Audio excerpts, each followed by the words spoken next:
और अब वक्त है हमारे चुनाव स्पेशल शो 2024 का अंक गणित का। और आज का नंबर है 51%, जो अब की बार बीजेपी के वोट का लक्ष्य है, जो अब तक कांग्रेस को भी नसीब नहीं हुआ। तब भी जब 1984 में राजीव गांधी ने रिकॉर्ड 414 सीटें हासिल की थी। अब बीजेपी ने 51% वोट के लिए न सिर्फ सोच समझकर गठबंधन किया है, बल्कि टिकट बंटवारे में भी उन नेताओं को बेटिकट कर दिया जो अपनी बदजुबानी और विवादित बयानबाजी के लिए सुर्खियों में रहे। ताजा मामला दिलीप घोष का है, जिन्होंने ममता बनर्जी पर आपत्तिजनक बयान दिया तो बीजेपी ने फौरन उन्हें कारण बताओ नोटिस जारी कर दिया। ऐसे में उन्हें मजबूरन माफी मांगनी पड़ी है। हालांकि गौर करने वाली बात यह है कि कंगना रनौत पर अभद्र सोशल मीडिया पोस्ट के लिए सुप्रिया श्रीनेत को कांग्रेस ने न तो जवाब तलब किया है और न ही उन्होंने माफी मांगी है।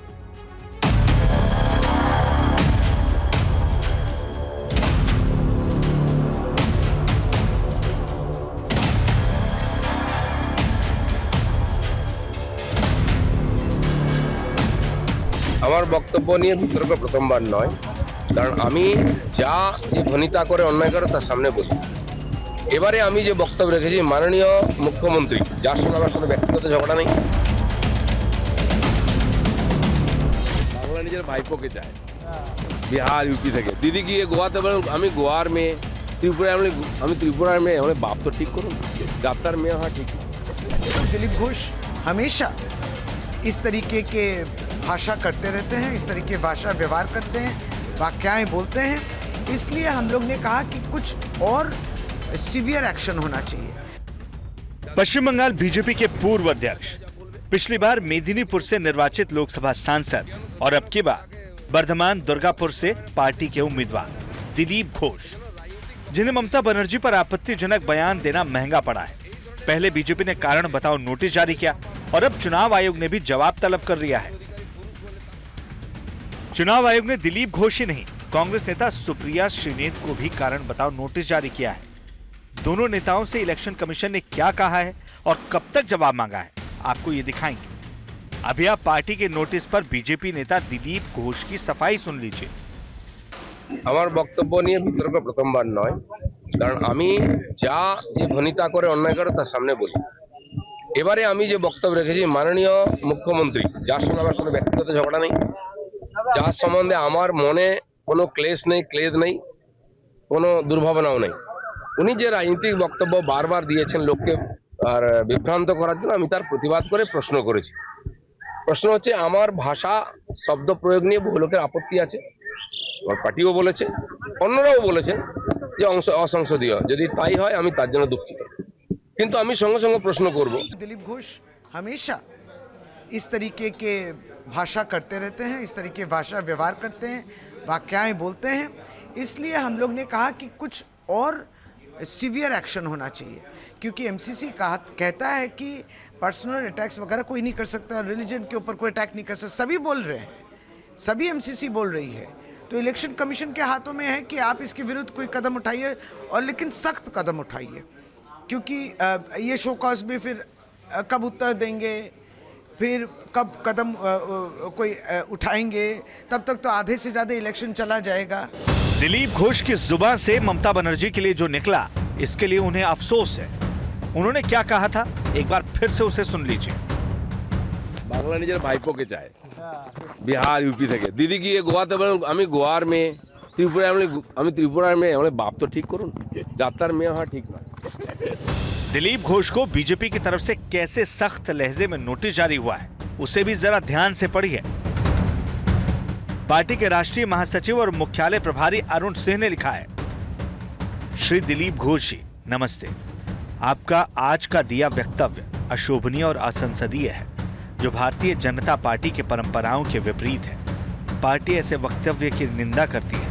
पार्टी के राष्ट्रीय अध्यक्ष माननीय श्री जगत प्रकाश नड्डा जी के निर्देशानुसार आप शीघ्र से शीघ्र इस संबंध में स्पष्टीकरण दें एवं उचित कार्रवाई करें। प्रधानमंत्री नरेंद्र मोदी पार्टी के मंचों से कई बार नेताओं को विवादित बयान से परहेज करने की नसीहत दे चुके हैं। सोच समझकर बोलने की सलाह दे चुके हैं।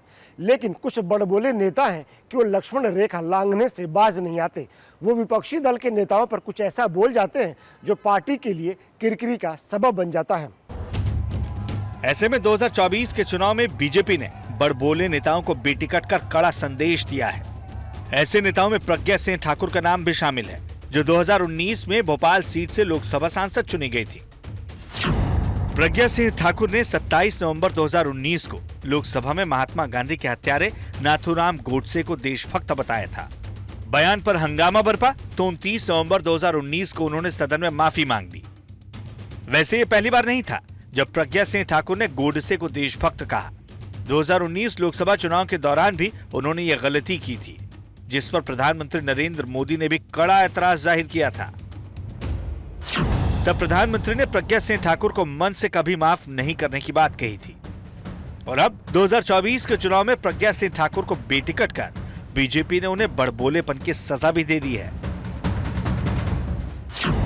वो भी तब जबकि प्रज्ञा सिंह ठाकुर ने 2019 के चुनाव में कांग्रेस के कद्दावर नेता दिग्विजय सिंह को करीब 3,65,000 वोट से हराया था। इस बार बीजेपी ने भोपाल सीट से प्रज्ञा सिंह ठाकुर की जगह आलोक शर्मा को टिकट दिया है। बीजेपी ने इस बार दक्षिणी दिल्ली के सांसद रमेश बिधूड़ी को भी टिकट नहीं दिया है।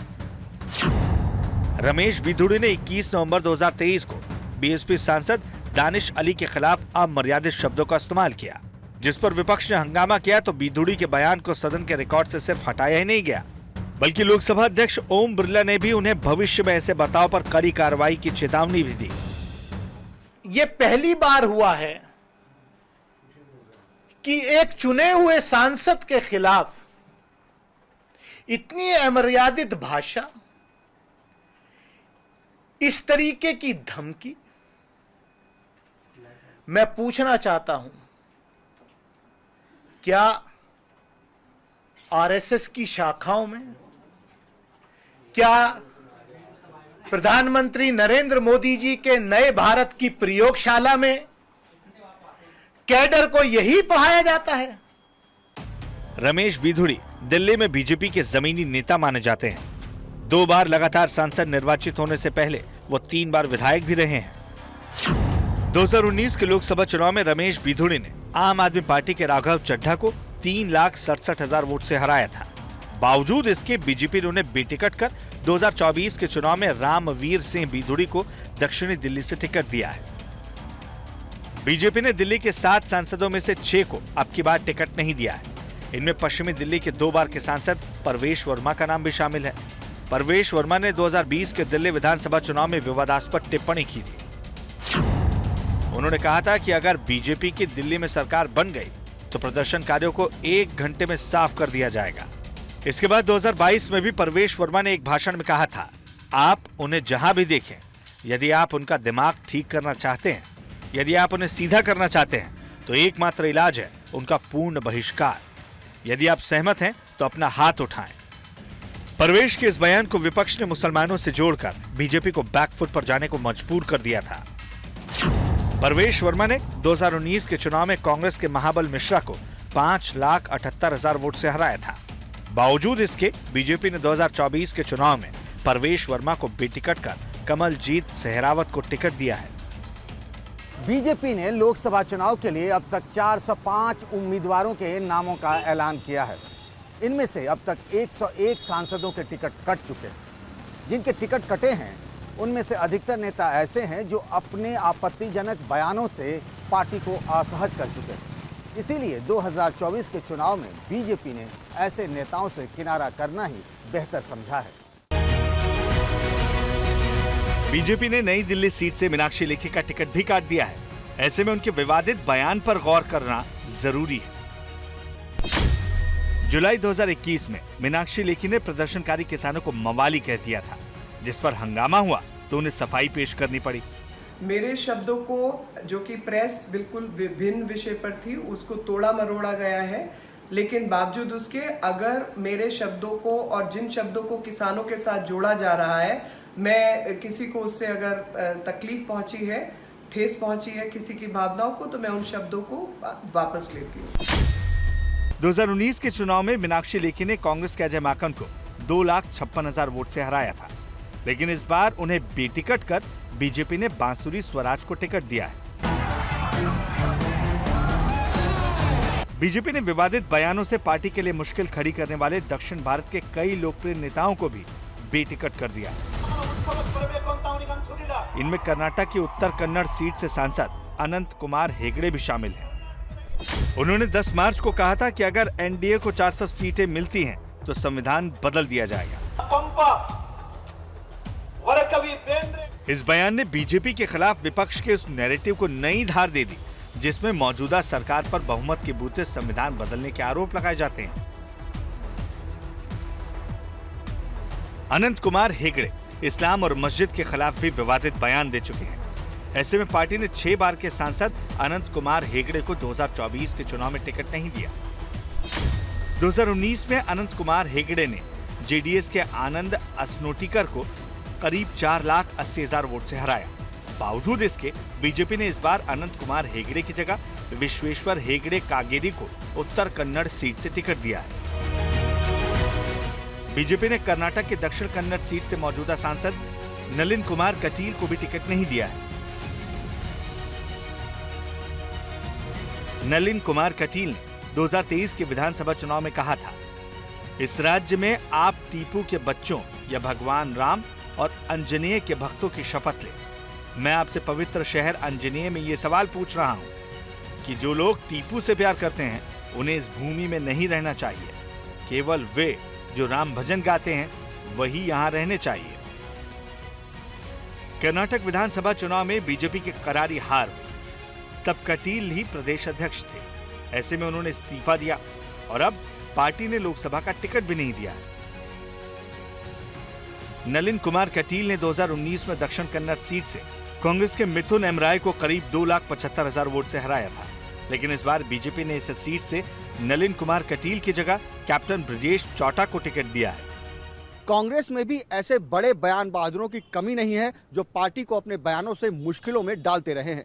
इनमें बड़े नेता मणिशंकर अय्यर, सलमान खुर्शीद और दिग्विजय सिंह सरीखे भी हैं।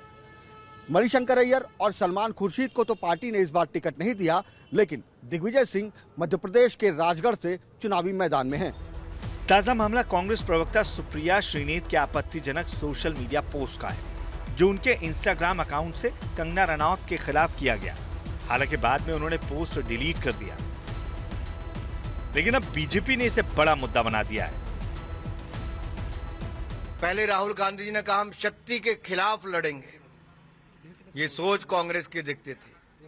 अब कांग्रेस की प्रवक्ता के हैंडल से होता है कि हमारे देवभूमि हिमाचल प्रदेश की छोटी काशी से जो सांसद की उम्मीदवार चुनी गई उनके खिलाफ अभद्र टिप्पणी करना, ये अपने आप में दिखाता है कि महिला होकर भी उन्होंने महिला का कैसे अपमान किया है। हिमाचल इसका करारा जवाब देगा, मंडी इसका करारा जवाब देगी, लेकिन साथ ही साथ कांग्रेस का असली चेहरा नजर आता है।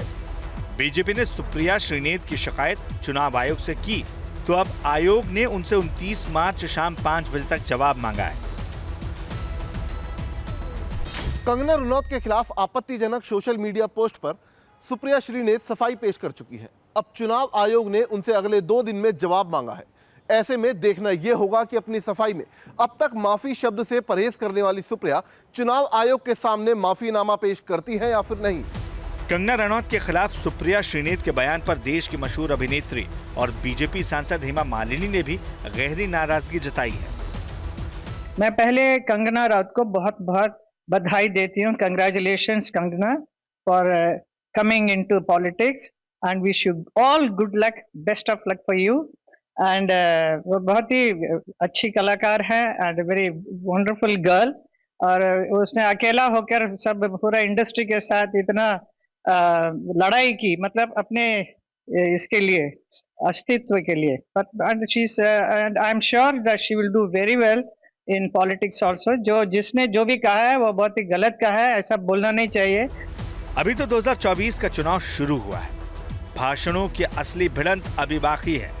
ऐसे में लाख चाबुक के बावजूद अभद्र और आपत्तिजनक बयानबाजियों का सिलसिला शायद ही रुकेगा। चुनावी मौसम में आपत्तिजनक बयानबाजी और बदजुबानी नई बात नहीं है। ऐसे में 2024 के चुनाव में भी जुबानी लक्ष्मण रेखा लांघने की प्रतियोगिता जारी है। अब देखना होगा कि इसका अंजाम क्या होता है, क्योंकि विवादित बयानों से मतदाता का मन भी बदल सकता है।